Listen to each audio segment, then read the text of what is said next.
Hello good people of the internet, my name is Hexa, welcome back to my channel, and in today's video I am going to be cooking and fulfilling my wifey duties. The grandparents have just left. They were here with us from like the middle of October until the middle of March, or like the beginning of March. They just left a couple days ago, yesterday actually.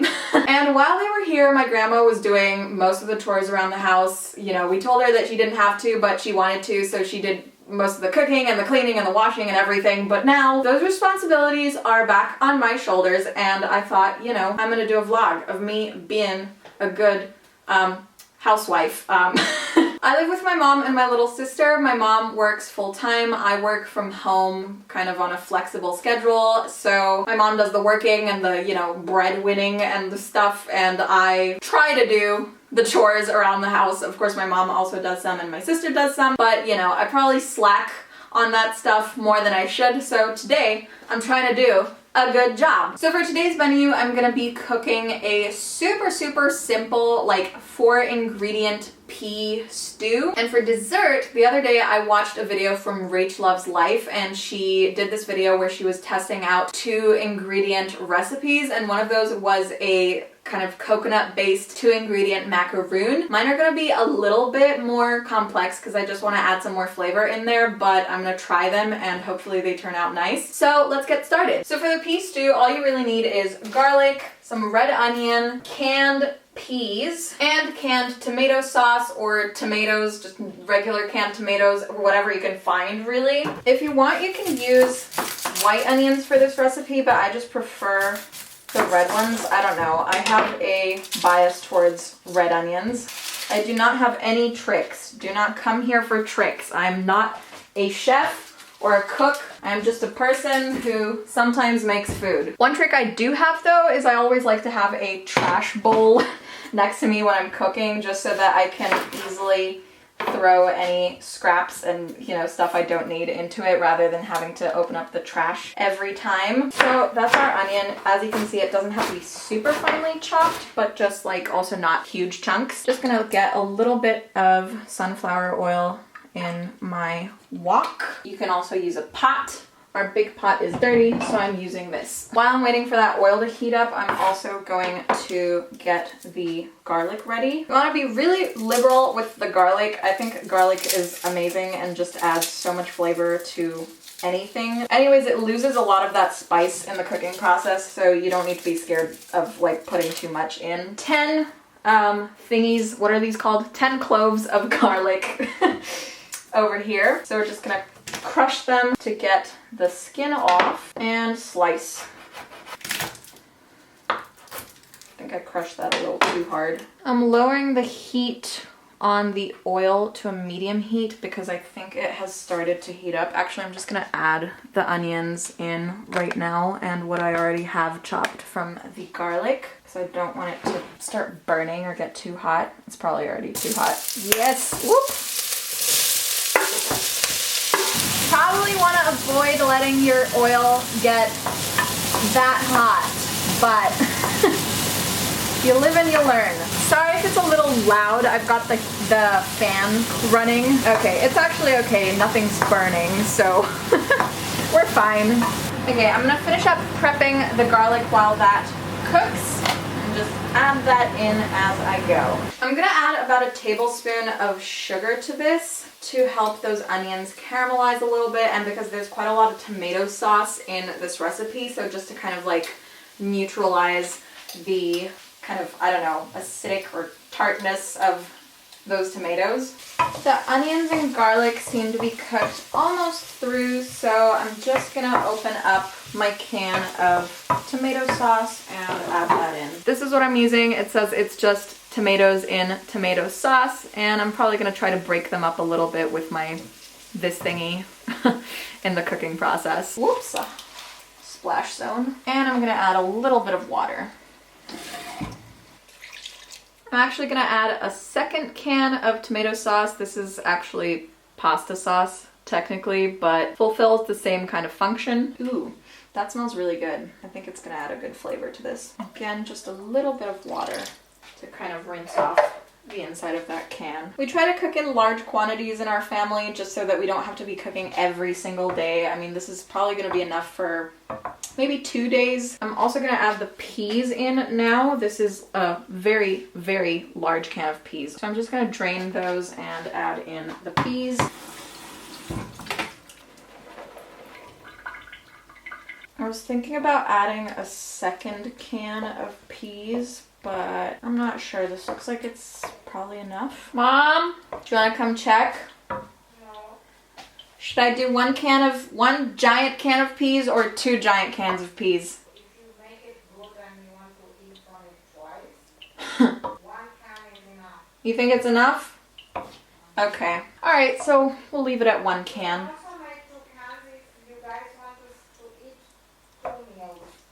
No, it's okay. I think the ratio of peas to tomato sauce is good right now.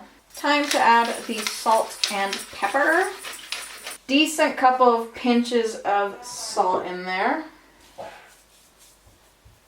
And I'm probably going to let that simmer for about 20 minutes, I think would be enough for this food. You can just taste it and see how it's doing. That is on medium heat right now. If it starts bubbling, turn the heat down. It's time for the fun part, which is making dessert. I love baking. I love making desserts. This dessert is super, super simple, and I really hope it turns out good. I've never made it before, so it's a little bit of an experiment, but I have faith in it. Ooh, my peas have started bubbling, so I'm turning that heat down just like I said. You can also add water to it if you feel like your sauce is getting a little too thick. If it's too thin, add like a tablespoon of flour to just thicken up that sauce. We improvise in this family. This is not a by-the-book recipe. So the macaroons call for equal parts sweetened condensed milk and sweetened shredded coconut. Neither my condensed milk nor my shredded coconut is sweetened, so I'm gonna add a couple tablespoons of sugar to this and also some lemon zest just to make it a little, give it a little something something. I don't know if we have vanilla. I would add vanilla if we have it. And what I'm also gonna do is my grandma accidentally bought some 95% cocoa. I like my chocolate dark, but this is a little too dark. No one's really eating it because it's super, super bitter. So what I'm gonna do is melt this over a bain-marie and then see if I can dip the macaroons into it just to give them a little bit of chocolate something something there, and hopefully if it's mixed with like some other desserty stuff, this chocolate will not be so overwhelmingly bitter. So we've got our bowl over here and we've got our can of condensed milk. I am going to open that up and it's probably going to be a total fail. I'm not very good with can openers, but it'll be fine. I'm actually gonna wash the outside of the can because the last time I opened a non-easy open can, the lid fell into the stuff inside the can, which is kind of gross. So I'm just gonna get it a little bit clean. And now we will proceed with the can opener. How does this, wait, got it. Now twist. I mean, I think I'm doing it right, but there we go. Now that's, yes it is. It is working. Goody. As promised, it has fallen in, so just gonna, how do I get this out? You have to put it in to get it out, which is kind of gross. Bless you. Okay, so just pouring that in. And that was 385 milliliters of condensed milk. I'm realizing now I should have gone the other way around because I think we have less shredded coconut than condensed milk. So I'm gonna actually get a different bowl and put the coconut flakes in first. Because I mean, if you make it too dry, you can always add moisture because we have extra this stuff, but you know what I mean? Coconut flakes in. That is so much. I hope they turn out yummy. Doesn't taste very sweet, so like I said, gonna add in like 3 tablespoons of sugar. Let's do 4 actually. I'm gonna use my measuring cup and just like, you know, and mix. I think if I do all of this, it's actually fine. No, I made that way too wet. Stupid, stupid. the adding the moisture gradually was going so good. And then I was like, nah, I'm going to skip steps. So now I have to fix this. There's no more coconut to fix this with, so we're just gonna add a little bit of flour to get this back to the right consistency. All right, a little bit of flour and mix. I wish I had two cameras so you could like get 2 points of view so you can see my face while I'm doing this slightly potentially failed venture. I don't want to call it quits on this, but I'm a little concerned at this point that adding more flour is just gonna make the taste really not good. I think our best bet is to add sugar from this point on instead of flour. I'm gonna give it a taste. Okay. It's actually quite sweet. Flour's the better option after all. But I'll do 1 more tablespoon of sugar and the rest flour. Mix, mix, mix, mix, mix, mix, mix, mix, mix. Lesson learned. Just add your ingredients in gradually and don't rush things and test the consistency frequently. Mom, can you come see this mixture? Surprise you. I hope it's a good surprise. Okay, I think this consistency is getting to where it needs to be. I give it a taste, just make sure it's not too floury or too anythingy. I think it's good. Gonna add a little more sugar and then we're all set. Like I said earlier, just gonna do some lemon zest in here. Give it a nice bit of tang. Why is this not zesting anything? Nothing is coming out. Let's try this side. Yes. That was working. Good. Okay. And a mixins, and a mixins, and a mixins, and a mixins. Yummy.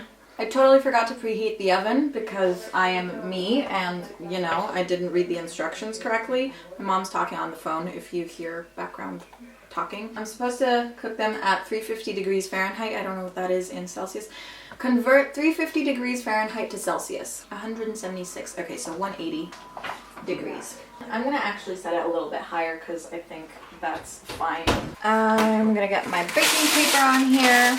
And we're just supposed to use the spoon to get little scoops of the mixture onto the baking paper. I'm a little concerned about this mixture, but hopefully it turned out fine.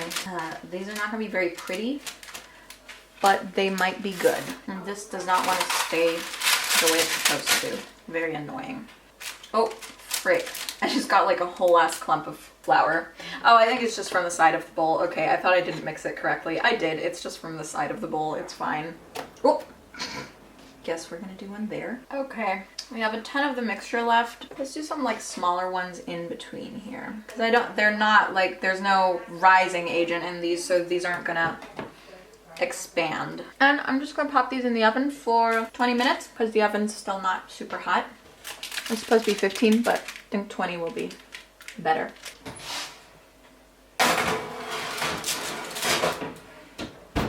Okay, for the bain-marie for the chocolate, you want to get 2 pots. I chose this one and this one. This is gonna go on the bottom and I'm gonna put some water in it, and this goes on the top and you put the chocolate in it. And the reason why you want to melt chocolate like this is to prevent burning it, because if you heat it too quickly it will burn, so it's really like kind of the safer way to melt chocolate. You could also add a little bit of milk or butter to it. I've seen people do that, but I don't really want to risk messing with the texture of the chocolate, so I'm just gonna like leave it as is and just do that. Basically what happens when you do a bain-marie is that rather than the chocolate being heated by the fire directly underneath, it's being heated by the hot water that's underneath it, and so that helps it like heat a little more slowly, and yeah.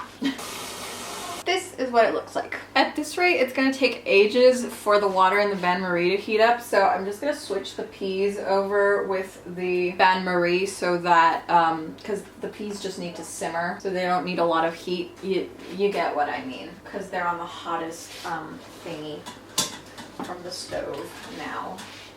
Are these called eyes in English as well, or am I just like making that up?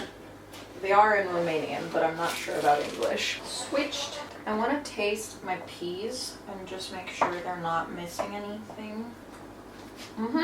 Still needs to cook a little longer, but it tastes really good. All right, so I'm just gonna take this whole, we have eaten a little bit from this, so like 3/5, 2/3 of a bar of this dark chocolate and just put that in. Don't think we need that much.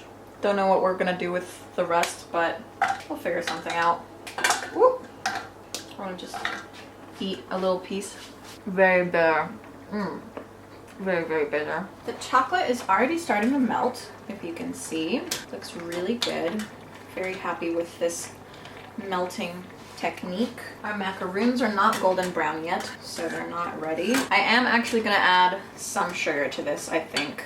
This looks so good. The look of chocolate melting is just beautiful. I'm gonna call my boyfriend and show him my beautiful chocolate melting. Look! What are you doing? Look. The chocolates? Yes, I'm melting chocolate in a bain-marie. Why? Is that part of your diet? You're annoying. I'm making coconut macaroons, and this was like a 95% cocoa chocolate bar that we had lying around that no one was gonna eat, so I melted it into here to add onto the macaroons and added a little sugar to it. Nice. It looks so amazing. I love watching chocolate melt. Maybe drink it. Yes. Okay, this looks like it's melted completely, so I'm just gonna turn the heat off but leave it over that hot water so that it doesn't keep like getting hotter and hotter but doesn't cool off either, so that I can use it for the macaroons. Ooh, that is so pretty. My mom was just talking to my grandma on the phone and telling her about what I'm cooking, and my grandma told her to remind me to put dill in the peas, so that's what I'm gonna do. Just some fresh dill, no need to really like cook it in or anything, just chop some up and throw it in there. I thought I got some dill in my chocolate, but I didn't. Okay, I think my macaroons are done-ish. I don't know, I'm gonna turn the oven off and just leave them in there, and we'll see how they're doing later. Dinner is served. All right, Miro, grab a coconut cookie slash macaroon slash whatever they are and tell me what you think. Okay. It's really good. C'è esperto italiano. As I overheard you when you were filming, you said that you think the chocolate's bitter and you'll add sugar. I think it's still a little bitter. It's still, I think so too. But are they good? Yeah, they are. Oh, it's good that I just watched a baking show on Netflix. Yeah, so she Can I knows how to taste one review. too? Yes. They're not sweet enough. Yeah, I think so too. I made them They're too. kind of like diet cookies. Well, we'll try again. And the coconut flavor is actually not that strong. I was imagining something more coconutty. Yeah, they were supposed to be more coconutty, but then I added too much condensed milk, so I had to thin it down, and I used flour instead of sugar because I didn't want them to be too sweet, but I think I should have used more. They are a little too more sugar. floury and undersweet. Oh, And well. the chocolate is too bitter. Yeah, I think so too. I mean, they look good. That's all you need for YouTube. Time to react to my own cookies. I think I will agree with everyone else. Yeah, they could be sweeter, and they do taste a little bit like doughy. The dark chocolate on top doesn't really bother me. I think it would have been fine if the cookie was sweeter itself, but I used too much flour and not enough sugar to balance out the consistency of it, so now I know for next time. Still, I think they're okay. I hope you guys had a good time cooking with me today. Don't forget to like this video if you liked it and leave me a comment down below because I love reading them. Subscribe to this channel if you want to see more, and if you do try any of these recipes out, go ahead and tag me on Instagram. All of my links are down below if you want to follow me over there. Thanks again for watching, and I will see you all in my next video. Bye!